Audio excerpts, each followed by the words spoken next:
Okay, we are the Heartily Critics podcast. Yep. First episode issues. Podcast equipment should be more expensive, and the cheaper equipment Is cheap. is cheap. Yeah. Not very good. Our mics don't actually work, but we like the aesthetic. Absolutely. So, but we got other ways to record audio. So, we're gonna hop right into I guess our first segment. We wanted to just kind of introduce ourselves, kind of, I guess, since it's a movie podcast, we want to let people know what our favorite stuff is right off the bat. So we're going to do it letterbox style. So our top fours. Do you want to go first? Oh, yeah, I can go first. Okay. So my top movie of all time is 100% Prisoners, without any doubt in my mind. Film Bro. What was it? Film Bro. Film Bro. And then number 2 is Beautiful Boy, which is not a bad take at all. I don't care what anybody else says. It's a great movie. I know that Jack's looking in my soul right now. And then and then after that is The Dark Knight, because that's Christopher Nolan's peak. No, it's not. Yes, it is, bro. And then after that is Gladiator, which Jack hasn't even seen, which is ridiculous to me. That's not right. What? Yes, it is. There's no way. I Yes, swear it you is. have Lord of the Rings. I will before check that. Letterboxd right now. I swear you have Lord of the Rings before that. No, Lord of the Rings is 5. Are you sure? I'm almost positive. Okay. Yeah. Really? Yep, I thought. Gladiator 4. For as And you much still as haven't talk- even For as seen it. much as you talk about Lord of the Rings, Okay, but I Lord can't believe that's not 4. of the Rings is amazing, but I think Gladiator is a little bit better. And also, yeah, Lord of the Rings actually is pretty damn good. But Gladiator is still better in the end. I mean, I know you have a really kind of connection to Beautiful Boy, Yes. and you switch around. Beautiful Boy and You Prisoners. switch around those top 3 a lot. Well, because they're also no, Dark Knight is low-key comfortable at 3. It's mostly just Prisoners and Beautiful Boy. Well, no, I was saying that because you usually put since I've known you, Beautiful Boy's been 1, and then all of a sudden you watch Prisoners for the 3rd time, and now it's your number 1 all of a sudden. Well, See. okay, because Prisoners, I think Prisoners, by the average, what makes a good movie, it's a better movie than Beautiful Boy is. Yeah. But, the director? I don't remember the director. Ooh, I don't know the director of Beautiful Boy either. I feel like I don't know that one either. Well, it's at Amazon. Yeah, It's at Amazon Prime. But no, I feel like Beautiful Boy is personally maybe a little bit better, personal to me. But Prisoners in general is the better film than Beautiful Boy is. And then just the Dark Knight and Gladiator are just another 2 really good films. Yeah, for as many films as I've seen, I can't believe I didn't. They haven't seen Gladiator. Yeah. It's one of those movies where it's you always want to watch it, but then anytime you want to watch it, you're there's always something else too. Yeah, or it's you kind of I kind of like making you mad by not watching it. I don't know if that makes sense, but for my 4 favorites, completely different because I love foreign films. I don't mind reading subtitles where this guy really struggles with it. Why do I? Okay, never mind. You can't read. Bro, why would I want to read and also watch a movie at the exact But you same even time? agree that when you watch a movie that with subtitles, but if the plot's interesting, you don't even realize that you're reading by what? Maybe 15 minutes in, but the first 15 minutes are pretty important parts to a movie, of setting the groundwork of how the movie is gonna act, and then if in those 15 minutes you're focused on reading, you're not gonna get that full experience with for the most part. Watch it again. Okay, but alright, yeah.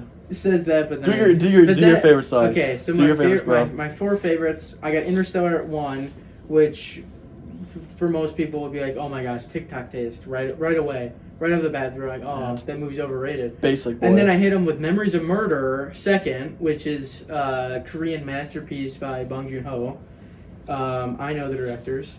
I know Christopher Nolan. That has to count there for you go, something, man. yeah. There you go. You got Christopher Nolan. One of the most niche directors ever. Oh, niche? Yeah. Very niche. Yeah, very niche director. No, but love that movie. Those are like my 1A, 1B. I've talked to you about that before, about like how those are two probably the most important films in my life. One kind of, gave me the passion of movies. Probably part of the reason why we even started this is because we kind of both like that movie. But then I actually got this guy to watch Members of Murder, and he realized how peak it is. It's a good movie. It's a good movie, buddy. It's in your top 10. It is. And I guessed the twist right away, too. It's not even a twist. It's not even a twist. That is totally the thing. That it is not. 100%. Oh my gosh, it's a minimal twist. It's still It's a a twist. minimal though. twist. I guessed the twist. It's a minimal twist. Okay. It's still a twist, Okay. and I guessed it. Okay. All right, keep it going. Keep it going. And then I got Old Boy, which for people who've seen it will probably be like, why do you like that movie? Not for the reason you are thinking it. I think we'll definitely have a podcast segment later on when he watches the movie for the first time, because it's actually insane. The movie's incredible, but there's certain parts of it that is not the reason it's my favorite movie. My favorite is because the hallway scene, for people who've seen it, know what that is. If not, you can look it up. How exciting. No, the hallway scene is a 5-minute fight scene, uncut. No cuts. So it's like Korean John Wick. Yeah. But like...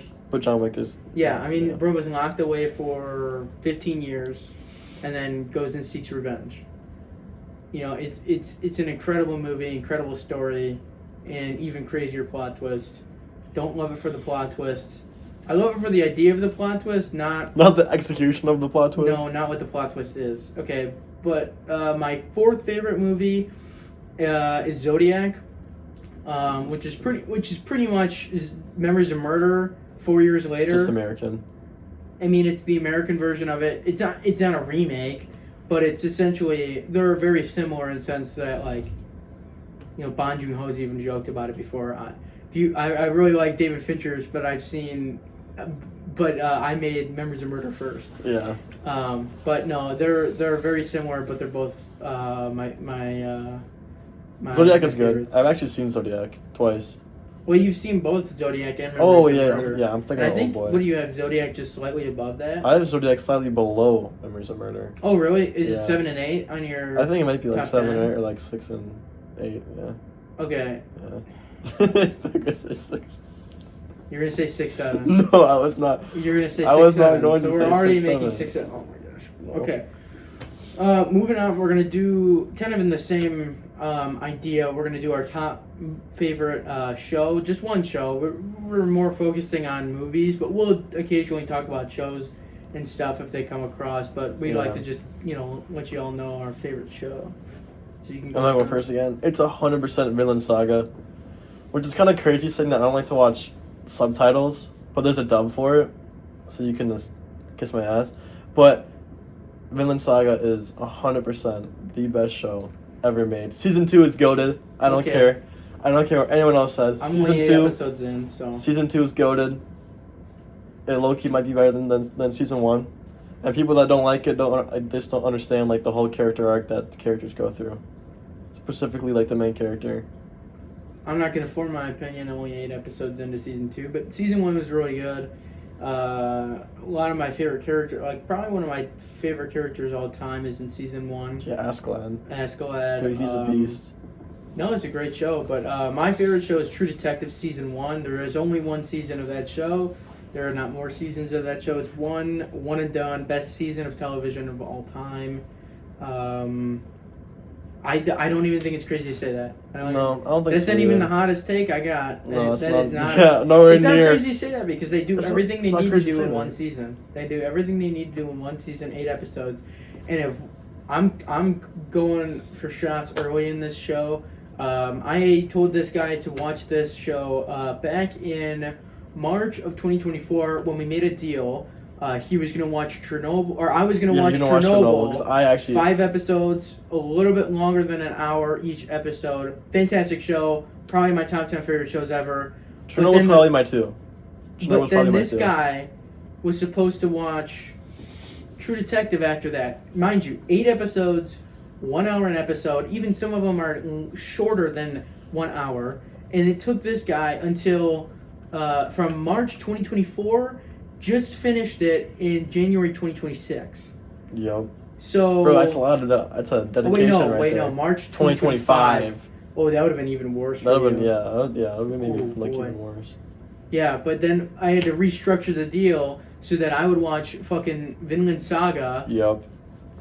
Attack on Titan, and I also had to watch, or I'm also going to watch Cyberpunk Edgerunners, which all good shows from what I've heard, especially Attack on Titan. But I don't know how On that your feels. feet, Dad. Okay. Yeah, bro. That's so low-key to speak.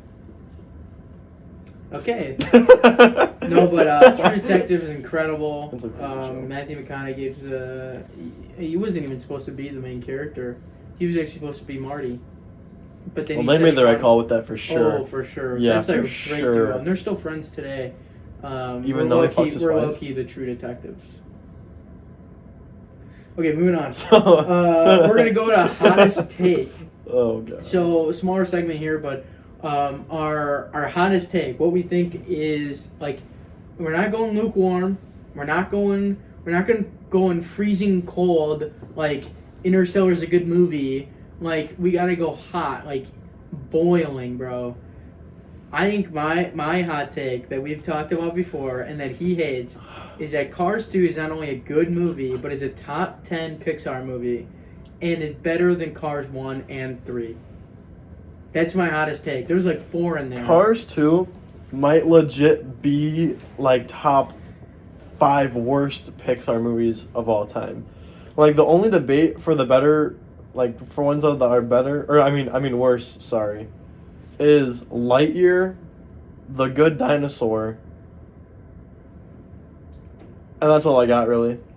No, Cars 2 is extremely peak. So if Cars 2 is, it's a spy movie, but the spies are dumb. Tom Mater. How are the spies dumb, bro? They How- literally took out like 15 cars in that one race. If Tom Mater is able to do the same work that you do, you have issues. Tom Mater is a beast. If you haven't seen the Cars shorts, then you don't No, understand how no, dude, intelligent trust. No, I have seen. Ethan, you're the Tom Mater of this reality, bro. And you're not that dumb. Dude, I'm about to insult me right now. If I'm comparing myself to Tom Mater, I have severe issues. I have seen all of the Cars shorts. I know about the Tokyo one, about the Alien one. I know about everything. And Cars 2 is nowhere even close to being in like top 15, top 20 Pixar conversation. Because that means that you're going to put it above The Incredibles, which is... I think The Incredibles is top 10. Is The Incredibles is The Incredibles better than Cars 2?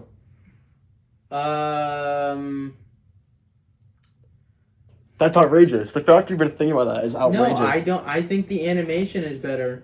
In Cars 2? Yeah, I think. I mean, I let that, but also think that The Incredibles. I also relate to Tom Mater. You know, the outcast. I mean, look. I think it's a great friendship. Like, you know, like realizing that you shouldn't be embarrassed of your friends. That they can actually prove to you that, you know, they're more than what you think they're there for. Right? Where like McQueen, throughout the entire movie, is essentially looking at Tom Mater as a burden. Right, so when he's got to babysit the entire time, but then you end up realizing Tom Mater actually has essentially a purpose for what he does. I couldn't see anybody driving backwards the way Tom Mater drives backwards. I mean, we got to put him in the GOAT conversation here. He's one of the most. If we're power scaling Cars 2, I'm putting Tom Mater up there, bro. Hate me for it, man. I do. Because no, Francesco and Queen is an incredible that actually dynamic is duo that, in that yes, I will agree. Dynamic duo, but you know what I mean. Yeah, that is probably like the best. The racing scenes are incredible. They're better than Cars 1. Racing scenes are better than Cars 1. Okay, but the racing scene of like Cars 1 where McQueen goes to that one place where like Doc shows him to go race, and when he finally gets to like turn right, that is an amazing scene. How many times does McQueen win in Cars 1? Let me tell you. Well, the whole point of Cars 1 is learning that, like, winning isn't 100% everything. That's why he gives up the Piston Cup to let the King finish his last race. I think Cars 1 has a better message than Cars 2. And it's also, like, a movie about, like, calming down your massive ego and not thinking you're the shit I 24/7. don't disagree with that, but I don't think it takes 30 minutes towing a street to do that. I think that's. I will the agree with that. I think the pacing in Cars 1 is much worse than Cars 2. I don't know. The pacing in Cars 2 is either in the opening scene, they're shooting. It is a car movie that has shootouts in it. Acting like there wouldn't be a government in this world. Bro, I don't care. I don't think Cars. I don't care about. I don't think Cars. It is the weirdest, drastic change from one movie to another. I probably like. It's better than Cars 3. Give me that. Jackson Storm's low-key pretty cool though. Jackson Storm's a good villain, but he's voiced by a guy that allegedly was a cannibal. We've all been there. Oh, what? Anyway, but I think Cars 2 is better than Cars 2. I think Cars 2 is the weakest Cars. I think you're wrong. No. Personally, I am taking Tow Mater shooting, having fucking miniguns on the sides of his car over racing. Over a good message. That's me. All right. Anyway, so my hottest take is that that foreign films are overrated. Because again, that's crazy. Why? That's so bad. That's so bad. Like, I want to watch a movie, not read a movie. So you know what's interesting? What's interesting? United States films are foreign films.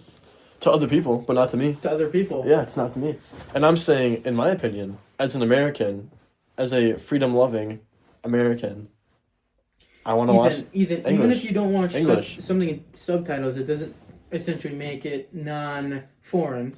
So okay, I guess subtitles. Every single anime that you involves, like, no, hold on. Anything that involves me reading subtitles. That's not your hottest take. Your hottest take was you don't like foreign films, so I'm going at that one. No, okay, you said your hottest take was you don't like foreign films because I don't you have to read them. Well, like, if it's a film from, like, the UK or something, I'm not going to have to read it differently because it's from the UK. Holy privileged. I mean, yeah. I would say some of the best movies are foreign. I think there's... Personally, I mean, my second favorite film is Memories of Murder, and look at that. I mean, that's better than... In my opinion, that's better than almost every other movie I've seen in my entire life. I will say this with this fake mic right here in my hand. If they can dub it and make it look good, I will 100% watch it. Like, most animes are not an issue because you can dub them and they're gonna look fine. But like I tried watching like Squid Games and I just couldn't do it. It just threw me off every time they would talk. I can't believe that take. That's outlandish. That's such a bad take. According to no, because you're essentially closing yourself off to much better cinema than the. Isn't that a quote? That's what. Isn't that like I mean, a kind quote? of. Bong Joon-ho said that if you get past the 1.5 centimeter barrier of text, of subtitles, you will open up yourself to an incredible world of cinema. Okay, and that's why you're hardly a critic, because you can't understand good cinema. Bro, I fit the podcast name. What can I say? I'm hardly a critic. Old Boy is better than most movies you've ever seen. Memories of Murder is better than most movies you've ever seen. The Hunt, that's great. Just outside of my top 10 is incredible. There's even some English in there actually too. But I can lock in for the English then, and only the English though. I got a hot take for next episode. Okay. It involves the Odyssey. I'll just mention it. I'll give a little tease. One of my biggest gripes with film is when UK or American films make movies set in different countries and they speak English. Pisses me off so much. What? That's the dumbest thing ever. Because no, don't make it. Like, seriously. I'm not gonna. Seriously, it makes no sense. No sense. That's for next time. I'm not gonna react to that. Why aren't they speaking German or Russian? German. I was thinking about something. Yeah, shows how much you know your history. Shows No, how I much was thinking about where is the boy in striped pajamas. where is Chernobyl? Set? No. Where is I was Chernobyl? thinking of the boy in striped pajamas. Where is Chernobyl? Ukraine. Alright, cool. No, I was thinking about the boy in striped pajamas and Chernobyl because that movie pisses me off because they don't even try to do a German accent.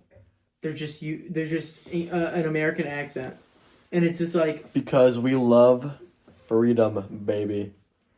We love freedom America. to make Holocaust movies with no German or no Jewish people. America. Okay. America. Well, we'll talk about that more next week because then it also goes into the historical accuracy dilemma with the Odyssey that people are making a big fuss about. Okay, so we're gonna move into 2025. I guess a little bit of a recap, and then we'll go into our top 10s. I gotta pull up my letterbox for that then, actually. We're gonna go in the top 10s. I feel like mine and your list are pretty similar, though, for terror. They're pretty similar, but pretty similar. I think a lot of people disagree. I think a lot of people are gonna... But I have reasonings. My number 2, I think people are gonna disagree with pretty heavily. And my number 7. Because... I think you're going to disagree with my number 7. I actually changed this without even telling you. Oh, really? I did actually change it. Like, I changed one thing. Gosh, that was the fakest. Like, oh, really? Oh, really? You actually did? No, I actually didn't know, though. That's interesting. Right. Okay. I'll go first this time? Yeah, sure. You got it. I guess we could just go... Well, should we go our full 10? You do one, I do one, you do two, I do two. Okay. My one spot, I think, is the same as your one spot, unless you changed it. I think it is. F1 movie. Yep, F1's So a lot of people will probably disagree with this, and I've already seen a ton of people upset about it, that it was nominated for Best Picture at the Oscars. But I think it's incredible. I agree completely. I think the craft of it is why I like it. I understand it has a very, very simple plot, older, more mature person, younger guy. The simple plot works perfectly. I think, because I don't think that the plot is like that. I don't think it needs to be that strong with that movie. Because I feel like the camera work is awesome. The soundtrack is awesome. The acting is great. The effects is great. Did you say the sound? The soundtrack. Yeah. Oh no, soundtrack. I meant like the sound design. Oh, the sound design. The sound design is awesome. Incredible. The engine sound great. Everything. Well, I think they actually did some craft with. Like, I think they actually put in the work because Brad Pitt and I can't think of his name. The guy from Snowfall. Let's say that. I know his name too, but they actually drove. Real They were cars. actually in the cars, 180 miles an hour. I mean, they're not F1 drivers, and that takes a lot of... Are you sure? That takes... Okay, go for your... Your one is the same. Yeah, my one is the exact same. My number 2 is Hamnet. Okay. And I will be... Mine isn't. I am sticking by that. Hamnet is probably... I mean, dude, I was so close to putting it at 1. I walked out of that theater a changed man. I love that film. It was so good. This guy thought it was going to be a weird experience because me and him went and saw it together. And just the two of us. Just the two of us. An almost empty theater. No, there was no one there. It was just us. It was low-key kind of weird. And then we were kind of blown away by the ending. Of course, Max Richter's score coming in at the end. Acting all around is insane.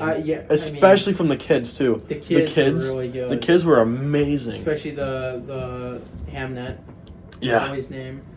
And it was cool. I told you after that his brother was actually the one who played Hamlet in the Shakespeare. Yes. His real life brother actually played that. That's super cool. And we'll probably have to talk about it a little bit more because it's in a lot of Oscar categories. As it deserves to be. Love Chloe Zhao as a director. And then I really like her movies. Didn't the main girl win a She's award? I think she's won almost every single female Best Actress award. As she I'm should. pretty sure she's won pretty much every one of those. As she should. My number 2, which is a movie you haven't seen, which I think you'd really like, because it's got that Hamnet it's got the Hamnet flow, like the pacing. It's a little bit slower, but it's a grounded story, real life. You know what I mean? It's Train Dreams.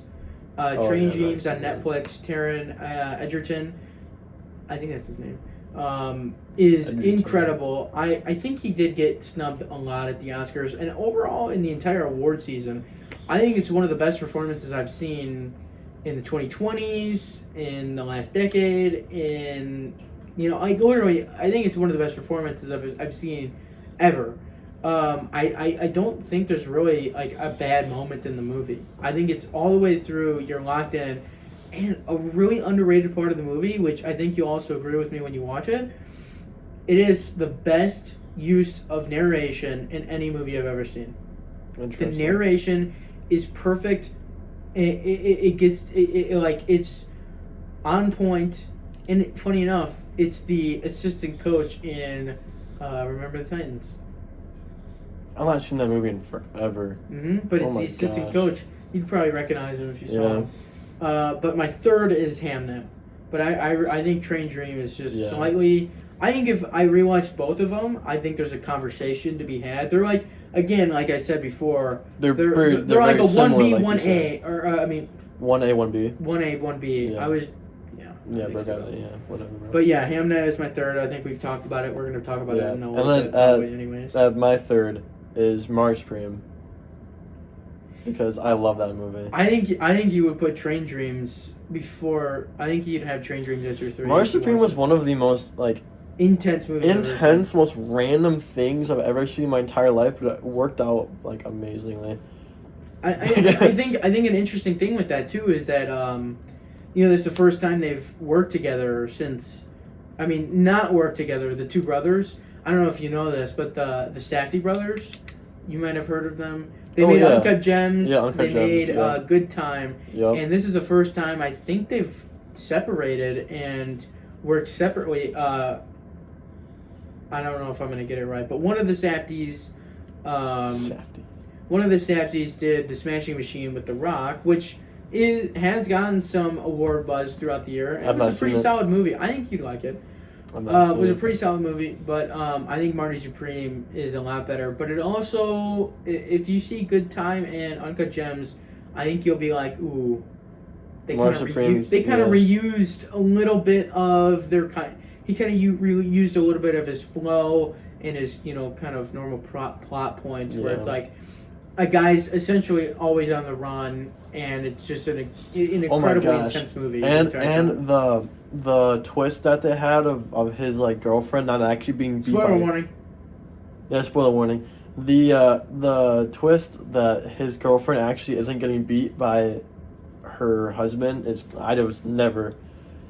Well, I saw someone react to that. I don't know if it was a podcast or some sort of TikTok clip. They're reacting on it because they were like, "Why did the makeup department do the black eye so bad?" They thought it was like a legitimate actual makeup department mistake. Yeah. And it wasn't. And I think that's actually a really, really interesting thing that they even saw that. I mean, we probably wouldn't notice it, because we don't usually get black eyes a lot. No. Or do makeup. But, you might. Speak for yourself, yeah. But I guess I am Marty Supreme at 4, so really no... So then are we doing 10 or 5? Top 10 or top 5? We're going to do our top 10. So then my 4 is The Long Walk. My 4. So literally we have the same one. I just added Train Dreams because mine's at my 5. Yeah. The Long Walk's at my 5. Yeah, I mean The Long Walk is... It sounds so stupid about a movie about people walking. Simple. Or just simple, but to me it sounds stupid. Like a movie about people walking in a straight line, how that can be, And then I found out that you to go to this movie. Yeah, and I found out that Stephen King wrote it, and I'm like, well, okay, he knows his shit, and it was actually a damn good film. And there was a lot more tension than I thought that there would be. And not even tension. There was just so much bonding in it too that you never really I never thought there would be. Yeah. I cared about those characters so much, and it's like the reality of knowing that only one of them was gonna make it was kind of the same one they tried to start in the actual film too. Yeah. Where you have these characters that start to bond even though they're all gonna die. it's kind of the same reality for the person watching. Is we love these characters and these bonds, But but we know they're gonna only one's gonna survive. Yeah. And I still think like that is like one of the craziest headshot kills that I can think of. True Detective. True Detective, yeah. But no, man. But that one's very graphic. Yeah, they really just throw it out there for you, and You then, think they're gonna cut away, and then and you're then just they like, just didn't. you're Yeah, like, whoa, I and was that's like, like holy shit. 10 minutes into the movie. Yeah, it's right away. It's right It's away. right They away. they really tell you like, oh, this is gonna be that type of movie. Yeah, and I kind of respect that. To go right I now. will say that I think the score. We're gonna talk about this in the Oscars. I think there was 2 big snubs for this movie through the entire campaign, and people were like, "Well, it didn't get nominated because it wasn't a good movie." No. Did you listen to the score? I mean, I think there's some other really, really good scores. People are saying it's not a good movie. No, people said it wasn't that great, I or guess that I it guess wasn't. It wasn't good enough to be I nominated. guess it has a 3.5 on Letterboxd. I thought it was more than that. But I think for me it comes down to David Johnson. He should have been. I mean, if not him, then it should have been Seymour Hoffman or whatever. No. His son, Philip Seymour Hoffman's son. I don't know his full name, but those two, their bond on screen, it was incredible. And they've said they want to do more work together. But I think David Johnson should have gotten some sort of award, nomination at least. Alright, so then year 5 Is The Long Walk. Oh, That's why okay. I was just talking about it. So then my 5 is One Battle After Another. Wow, is that the one you changed? Yeah. No, actually, that's not the one that I changed. Oh, really? You have that higher than I do. Yeah, because I like kind of like watched like snippets of it again, and I was like, this is like incredible. It's pretty damn good. It's also like more funny than I thought it was gonna be. It's the beginning's you low so many key. good parts. What? You missed so many good parts too because you had to go to the bathroom. The beginning's like weirdly kinky though. I won't lie. It's kind of weird. Where she gives him the boner or whatever. Yeah, they're like wild. But the whole idea that he's in that love black women. Black women are the best. I love them. But no, I think it was pretty interesting how like the whole thing was about like he's in this group that they hate black people, but he slept with one, and now I have to find out if this girl is his daughter or not, and if she is, and he has to kill her. It's like a super interesting concept. I would never think of that ever being a thing ever. Does Leo's character ever find out that? I don't know if he does. I don't think he does. I don't think he does. But even if he did, I don't think that would even like change all that much. I mean, it would obviously like change like, oh my god, that's not my daughter, but he would still probably care for her like the same way. Yeah. Well, I mean, even at the end, that shows you that it shows you that he cares. Yeah, you know, yeah, that chase scene at the end is just incredible. The like hill scene with like the score like, the car. that we just found out was the Radiohead guitarist that actually did the score and has done many scores for PTA in the past. Yeah. I think he did an He incredible did a great job. It's going to be interesting to see who actually comes out on top for who wins The score. I think is Hamnet in that one for the score too or no? I have to look. We'll talk about it in a second. Alright, so then my 6. Did you say your 6? Oh wait, no. I gotta say my 6. Yeah, I said my 5. You say your 6. My 6 is an extreme upset, but I also rate not like I'm not a guy that's like, okay, here's an opinion. I'm gonna go with that opinion. Here's a really movie that's put out there.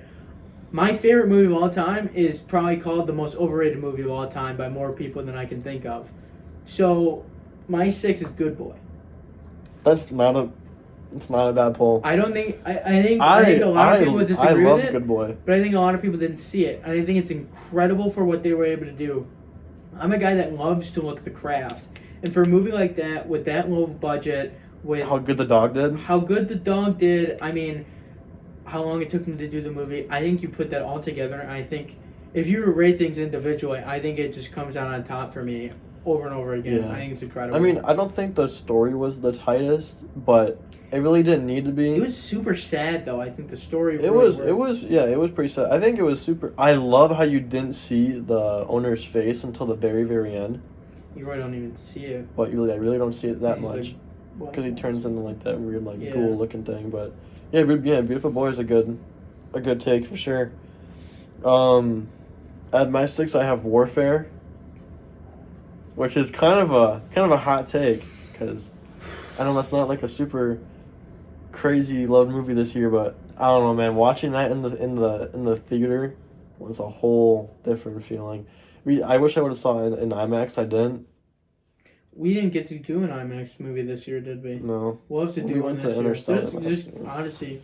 Yeah, The Odyssey, Brand New Day, Supergirl. Avengers, Supergirl, Supergirl. Avengers Doomsday, Yeah, Dune 2 or Dune 3. Dune I'm going to get 3. you to watch those movies. I've never seen any. I think you'll like them. them. Okay, my... Oh, wait, did you get to talk about... What was... Oh, your Warfare? Yeah. I moved my Warfare down to 18. Oh, you're gonna hate my number 7. My number 7 is One Battle After Another. Okay, so that's fair. I think we talked about Yeah, it. we talked about it. My 7. Oh baby, Springsteen.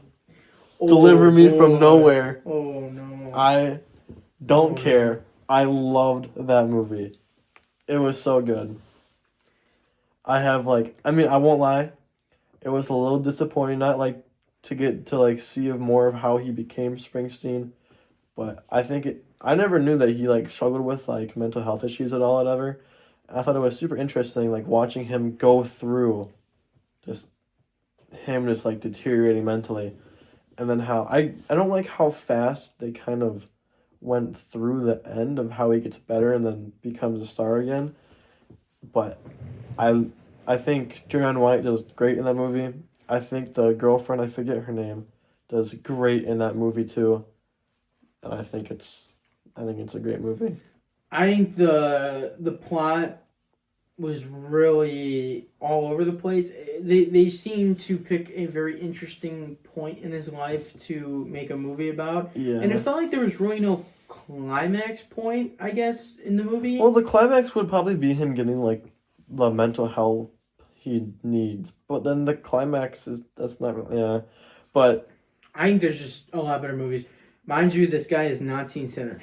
So yeah, I have not seen he has Sinners. not seen Sinners, so yeah. I think that's a problem. But All right. What is your 7? I already said my 7 was One Battle After Another. My 8 is Sinners. Okay. I've not seen it, so I really think it's can't. incredible. I think people will be a little confused on why I have it at my 8th spot. I just really like all the other movies I have above it. But I think with Sinners I think it's a lot lower too, is because my theater experience was really bad. Literally, we get in there. My friend was taking a nap at 8 o'clock at night. He said he was taking a nap before we went to the movie. He's taking a nap, and we call him, and we're there. Our movie starts in 5 minutes, and he's like, "Oh shit, I was taking a nap." So he drives over there. We walk into the movie. We miss the first 5 minutes of the movie, which is why I say my rating's not fair. Oh my gosh. We get in there, and we sit down, and the only people there are this like boyfriend and girlfriend. He answers a FaceTime call and talks to him the entire movie. I'm not even kidding you. Bro's got a free movie. I don't know. Well, no, he didn't show him it. He was just talking on the phone. And then my friend looked over at him and said, "Can you please shut up and get off the phone?" Because when they didn't, we're on the phone the whole movie, but he hung up, and then they would talk. He would talk to his girlfriend the entire movie. Yeah. And my friend, who's like kind of like shy, he was kind of shy, was like, could you please be quiet, or just like, could you please shut up? Yeah. And he got a stare down from the guy. Damn. And then the movie is incredible. Music is great. I just think also like even besides that, I think the third act lacks a little bit, and it kind of takes away from the entirety of the movie. I think the beginning is really well done. I think the middle is really well done. There's a couple one-shot scenes and song scenes that I think you will really like. I really loved them, but I think it's in need of a rewatch. Yeah, that's fair. All right, my number 8 is Thunderbolts. That is also my 9. Oh, I think Thunderbolts is probably one of the best Marvel movies we've had in years. I think if you really look at the grand scheme of things, I think it's one of the. I think it might be one of the best I think ever. it might be with top 15, Yeah. Marvel top 10. I don't have that many complaints about it, to be honest with you, like at all, because The theater and experience was incredible. yeah, Void is awesome, Sentry's awesome, the Red Guardian is hilarious, and this, what's her name? What's the blonde? Florence Pugh. Yeah, the character. Yeah, or, the character. Yelena. Yeah, Yelena is awesome, and I kind of love how it's like the message is more about just like coming together and like kind of like having like a family or like a community around you, and I feel like the one thing I feel like they kind of missed with that one is Taskmaster, who dies right away. Yeah. That whole character they kind of messed up though, because that. I think they killed it to restart it. Yeah, but I think that was other than this, the beginning part of that. But even then, I was not expecting them to just pop one in her head and just kill her. I was not expecting that. It was a shock moment, but I feel like that was. That's Yeah, but I don't know. Other than that, though, I feel like that's pretty like tight knit movie. I think it was one of the best. I think it's the best use of friendship being used to essentially beat the villain. I think it was the best use of that. I agree. I think you have the same gripe with Thunderbolts that I did. I wish we would have seen Bucky's like Void. Oh yeah, dream. Bucky's like nightmare. I'd already seen somewhat of Walker and Elena's. Elena was the main character. Yeah. But I wish we would have seen the Bucky's other would have been some deep shit. Yeah, Bucky's would have probably. Bucky's would have been crazy. Well, but I guess does Bucky. Or did he kind of make peace with it though? No, but would he see it because he doesn't remember it though? Because he wasn't actually Bucky Barnes in mind. He was a Winter Soldier. So is that even in his mind anymore? Because when you're mind controlled, do you remember your? I don't remember. I never controlled? saw like the TV show of them with the winner, the Falcon. Oh, I think you'd like it. So, yeah. John Walker is a complete misunderstood character. I think he did nothing wrong in that movie or in that show. In that show, yeah, I don't know. But I also just don't trust Marvel shows. So. You're 9. Oh, my 9 was Good Boy. Okay, we talked about. Yeah, and then your 10. Do you want to go for 10? I can go for 10. I think you won't like my 10. My 10 is Last Breath. What? Yeah. Oh my gosh! No way. Dude, I love that movie. Way, that was a great movie. No way. Well, I don't even know what else I would put up. Like, I'm not gonna put Predator Badlands above it. I had Predator Badlands at my 10. Predator Badlands was a fine movie. Predator Badlands was incredible. It was a fine movie. It was incredible. That's all I gotta say about it. My whole reaction to that movie was, I had a good time watching that movie. I think Predator Badlands is the best Predator movie I've ever seen. You haven't seen enough Predator movies. I've only seen a few. I think Prey is close. I haven't seen Killers of Killers, and that looks good. But I cannot. No, Jack, we messed up. The Minecraft movie has to be at least number 2 or 3. That's almost comparable to The Last Breath. I'm sorry. No, it is not. I love that movie. I think it was great. But the Minecraft movie is not comparable. You're telling me you have that over How to Train Your Dragon? Yeah. Live action? Yeah. Oh, what? You haven't seen a lot of movies this year, I guess. The Minecraft movie. You have that over Flight Risk?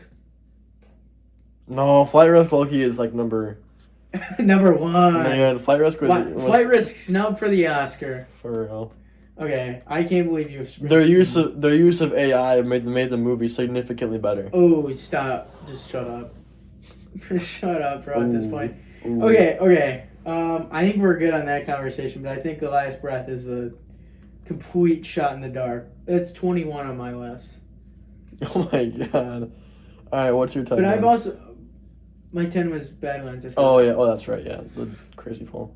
I think it's an incredible movie. I think Wake Up Dead Man was decent. Roofman was decent. Weapons was I didn't see Weapons. Weapons was not as good as I thought it was going to be. What is your worst movie of the year? Flight Risk. What's your second worst movie? Hard Eyes.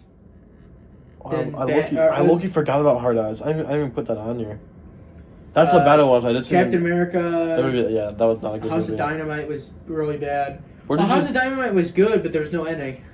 What'd you think of the newest Conjuring movie? It was pretty bad. I thought it was pretty bad. It's by far the worst one. It's Yeah. not even close. Well, I haven't seen the third one. Oh. Was the third one that bad? It wasn't. No, the third one was. It wasn't good, but it wasn't. The only good two Conjuring movies are 1 and 2. Those are the two best Conjuring movies. You don't like Annabelle's creation? Well, that's. The Oh, I mean, if we're gonna do like the whole Conjuring What if you're universe, doing the universe? I think La Llorona is the worst one. What? What? What'd you say? La Llorona? I've never heard of that. I'm pretty sure it's. I could be wrong. Yeah, I think you're wrong. The Curse of La Llorona is not. Or am I just pulling that out of my ass? Okay, we're gonna cut that. I have no idea what you're fucking talking about. The Curse of La Llorona. Oh, is that it? Yeah.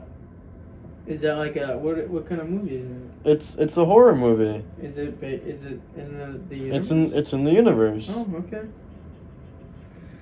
There you go, I guess. Yeah. I'm right.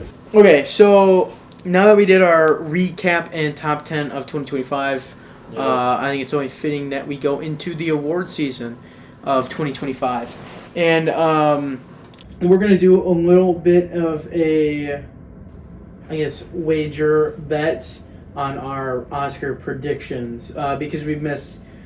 I mean, we haven't done a podcast for the other awards shows, but I'm going to use my knowledge of those to, I guess, make my predictions. Yeah, I have zero knowledge at all. Yep. So I have the lists here of different categories. Do we want to do Best Picture last, probably? Yeah. 'Cause it's also the biggest category. Funny enough, your third favorite movie got the Oscars to make it a list of 10 films instead of 5.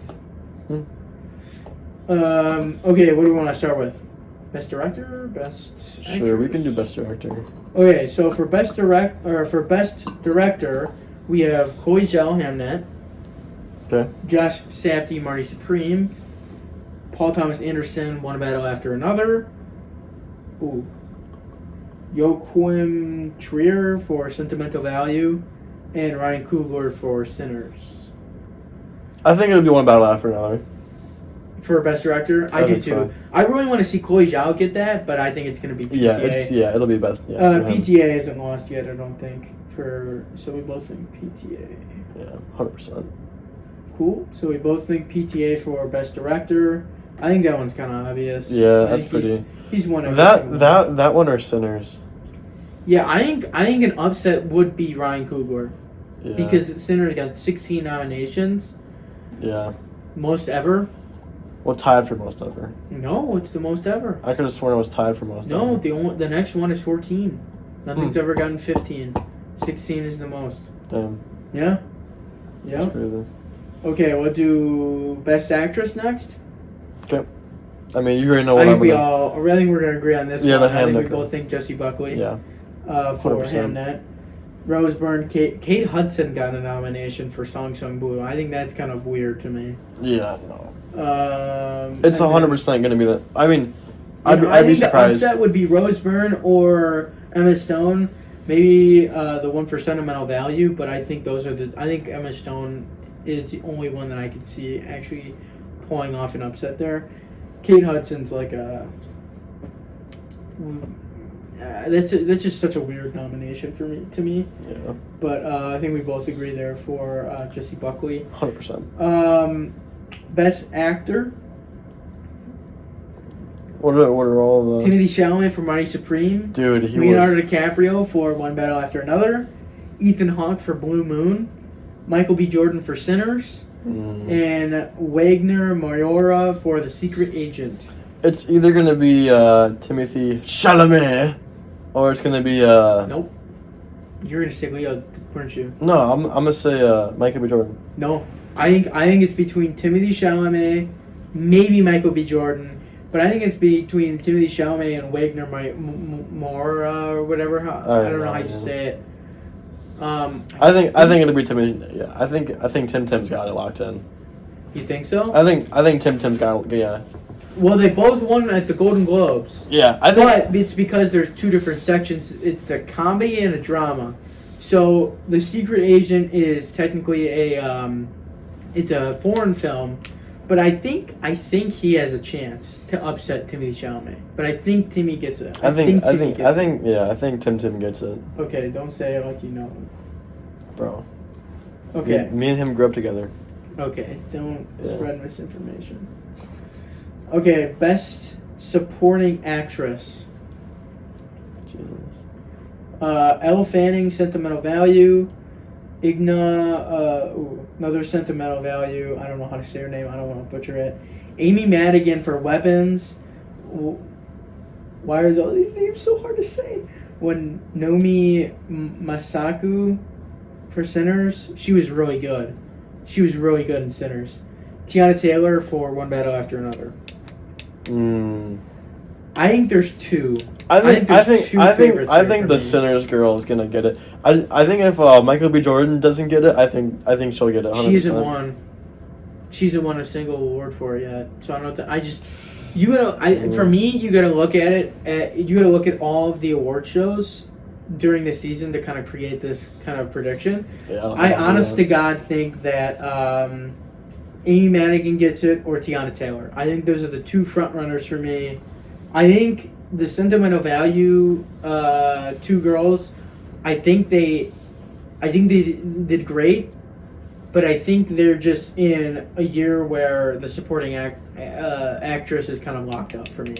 I think it's Tiana Taylor or Amy Madigan. From what I've seen, an upset I think would be the Sinners. I just don't think the Sentimental Value girls have a chance. That's just my opinion. Fair enough. I was next. So you're saying the Sinners girl? Oh, I am locked in for the Sinners girl. I really think so. Do you know who that is? Yeah, I'm pretty sure.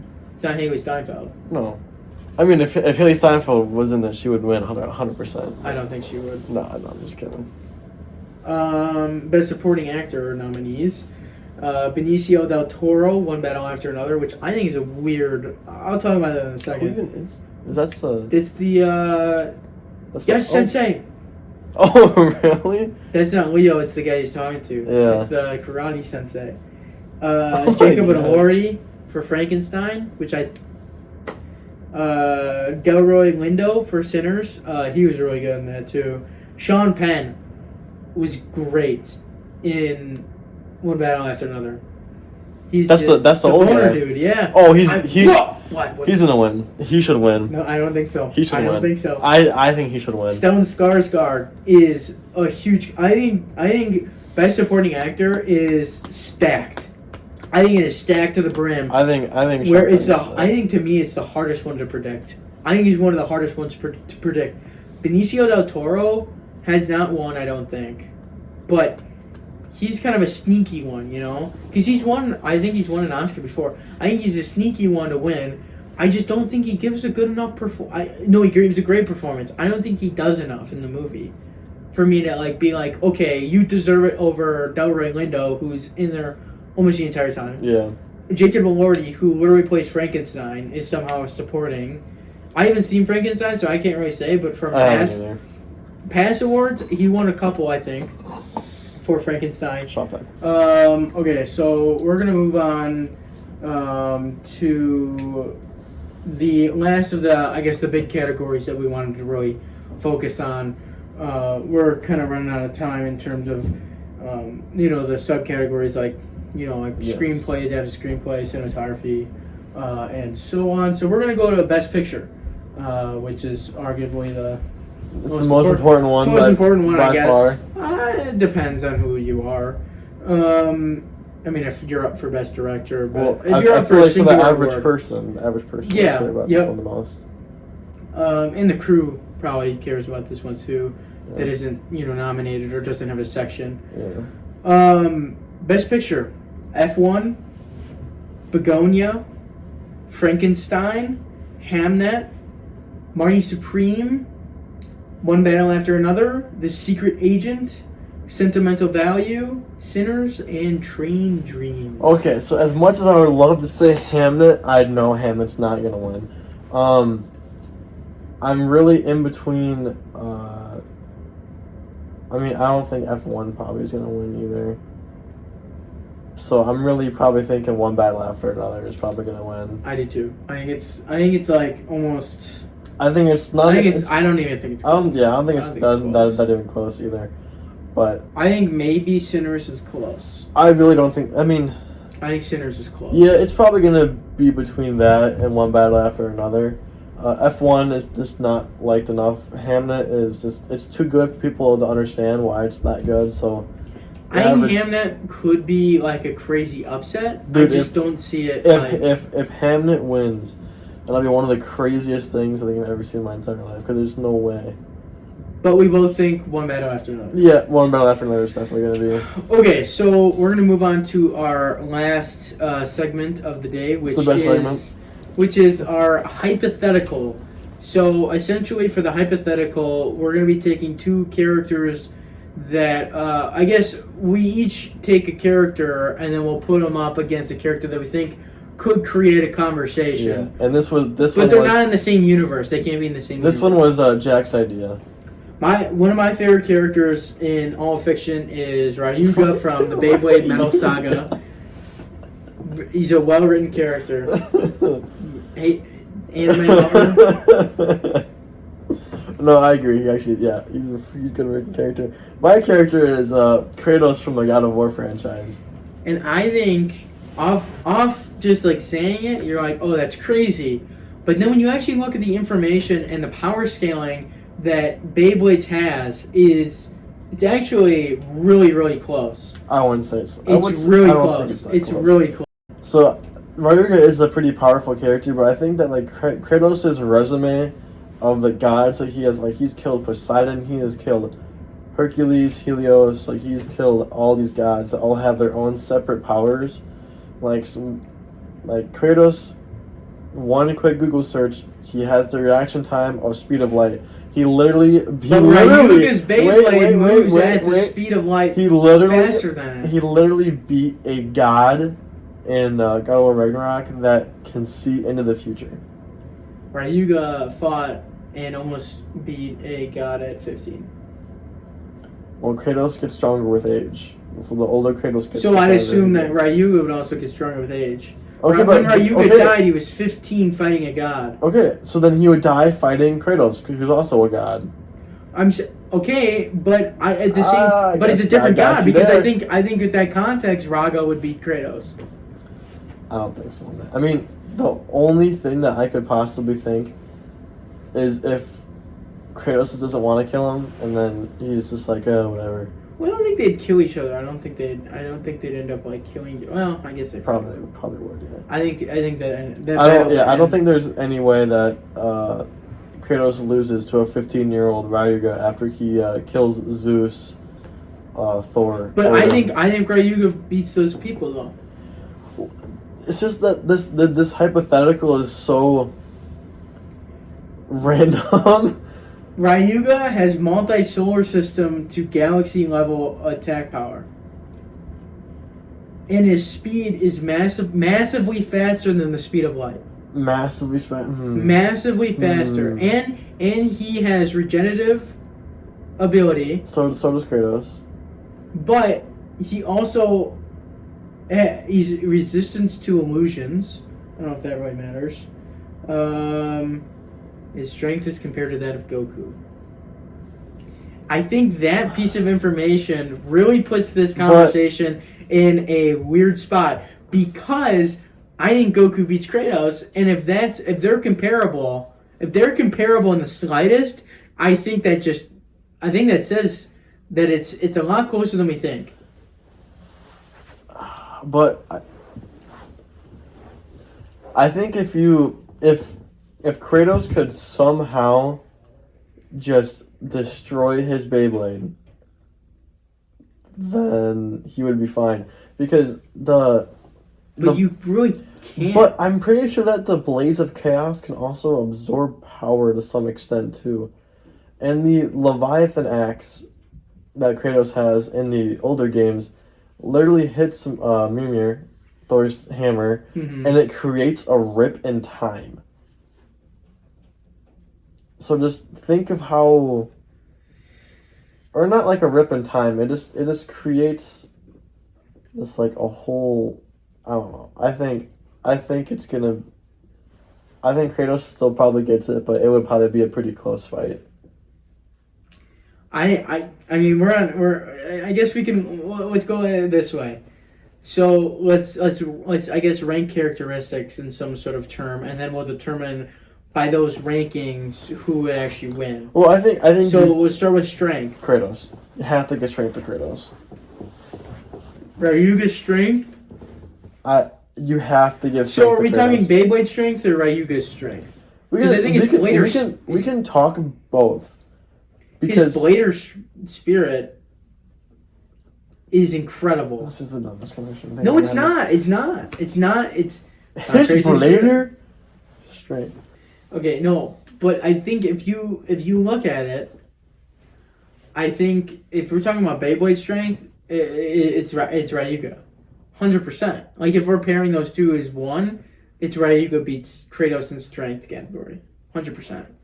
I don't think so. I'll give Ryuga speed though. Well, I mean that's just not. Yeah, That's not even close. I will Massively faster than the speed of light. Yeah. I'll give Ryuga speed. Even if Kratos can react at the speed of light, he could not react faster than that. If you're saying he reacts at the speed of light, Ryuga's Beyblade moves faster than that. That's what Google said. Is like he has the reaction time of the speed of light or close to it. So yeah, Ryuga will definitely get him in speed. I think endurance though. And let's not even lie, Ryuga lost a plot. I mean, yeah. He lost a plot. He lost twice in the entire series. But I think you gotta give Kratos endurance though. Just because like, well, actually, he did technically die to Thor. Wait, Kratos died? Technically, Kratos did die to Thor. But that's because he wasn't really trying. And Thor even calls him out in the game and saying that he's not even like trying. He hasn't seen like the real God of War. But I think you still give endurance to Kratos, and then you have to give like experience to Kratos. I guess. Like he's been in more fight. Not saying like experience would like changes all that much in this situation. So like, would that be like battle knowledge? Yeah, like battle IQ, battle experience. Yeah. Battle. I think an older Ryuga wipes the floor though. No, you've never seen an older Ryuga though. I know, but I'm saying It's a hypothetical, man. An older Ryuga could become like handicapped and lose his Beyblade. You don't know. Literally every single season he got stronger. Well, you know. Literally that's people hit their peak. What antagonist have you ever seen actually like lose in the first season and then get stronger than the main character? Literally, Jenga never beats him again. Isn't that crazy? I have never seen it where an antagonist loses to the main character and then never loses to him again. That's insane. I think it's like one of the only like shows I can think of that actually does that. Fair enough. Darth Vader? No, Darth Vader. Well, I guess he never. Darth Vader like doesn't ever. Well, he does lose to him, I guess, if you think about it, in the Return of the Jedi. But yeah. I mean, I guess Darth Vader, Anakin Skywalker, Obi-Wan Kenobi. But even then, there's not that many like they only fight like what 2 more times after that. Sure. So I think Ryuga is just kind of like an oddball in that situation. But I think the also difference is as he becomes stronger, he becomes less of an antagonist too. He becomes more of a anti. Well, I think he kind of like matures a little bit. I also think he becomes like more of just a loner. Like he really doesn't. He's just a power hungry monster essentially. What he is. Yeah. Ryuga and Jenga teaming up, slams Kratos. Well, yeah, it's a 2v1. Of course they would. Ryuga and Jenga versus the God of War and Thor. I think Ryuga gets that. Probably Ryuga and Jenga, but they're just like so. Could you imagine them on a team together? Bro, crazy. Beyblades is my second favorite show of all time, by the way. Beyblades is just like the most like random like overpowered thing ever. Like the amount of power that they give those Beyblades is like insane. I think I've seen before that they solo almost every single anime universe. Right, you go by himself. Attack on Titan, Attack on Titan, like their power really isn't even like Jujutsu Kaisen. that crazy. Jujutsu Kaisen, I guess. Well, the only one I can really think of is like maybe Gurren Lagann, but I don't even know because they like end up like throwing like planets at each other and stuff. So yeah, Beyblade is like the weirdest kid show of all It time. is, dude. Ash Ketchum. Okay, I think that's good for this episode. This was Hardly Critics. We really don't know what we're talking about. No, hardly critical. Yeah. But yeah, it was fun first episode. Hopefully we continue to do this. I think Hopefully we stay locked in. Hopefully we stay locked in. You know, we'll probably have actually something to do with movies in the background of our incredible set. Yeah, not just a bunch of walls. And as we get more and used to this, we will probably fight a lot more. We fight like a married couple. So let's bring up Stranger Things and then. Yeah. Well, yeah, that's a conversation for another episode. Bring up anything involving past like season 2 Stranger Things, and it's gonna like become into like a fist fight. Yeah. Of insane proportions. Well, yeah, he likes episode 7 of season 2. Which one? No. That was the dumbest episode of all time. Like. Okay. Well, next week we'll talk more about Stranger Things. Yeah. We'll probably also talk about our predictions for 2026. Banger year so far. Yeah, it looks like it's going to be good. 2027 looks like it's going to be good, but we'll talk about 2026 and our outlook for this year, and we'll do a draft on what movies we think will make the most. We got that idea from the Escape Pod podcast. So we're going to do that. And yeah, we'll have probably another hypothetical and a couple other segments, and it'll be a good chat. So stay tuned for that. But we are the Hardly Critics. We are Hardly Critics. Yep, we are Hardly Critics, and this is the Hardly Critics podcast. There we go. There we go. All right. Cool. Cool.